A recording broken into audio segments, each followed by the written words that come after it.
السلام علیکم ورحمۃ اللہ وبرکاتہ ان الحمد للہ والصلاة والسلام علی رسول اللہ اشہد ان لا الہ الا اللہ وحدہ لا شریک لہ واشہد ان محمدا عبدہ ورسولہ اما بعد۔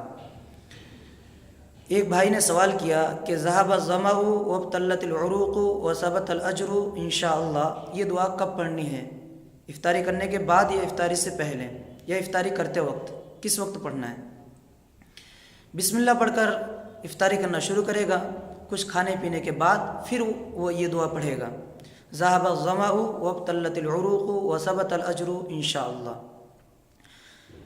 شیخ محمد بن صالح العثیمین نے کہا کہ یہ دعا جب بندہ کھا پی لے، کھانے پینے کے بعد جب اس کا گلا تر ہو جائے، پیاس ختم ہو جائے، اس کے بعد یہ دعا پڑھے۔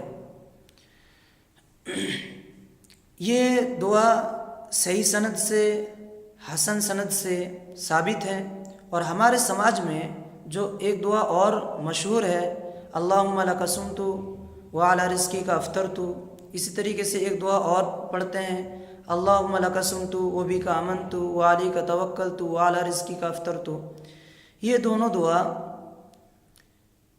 ضعیف روایتوں سے ثابت ہیں، اس لیے ہمیں ان دونوں دعاؤں سے بچ کر یہ دعا پڑھنی چاہیے، ذہب الظمأ وابتلت العروق وثبت الاجر انشاءاللہ۔ یہ امام ابو داؤد رحمہ اللہ نے اپنی کتاب سنن ابو داؤد میں 2357 پر نقل کیا ہے، اور جو دعا مشہور ہے ہمارے سماج میں، اللہم لک صمت وعلی رزقک افطرت، یہ دوسری دعا، اس کی سند ضعیف ہے، وہ بھی سنن ابی داؤد میں ہی ہے، اس کا نمبر ہے 2358۔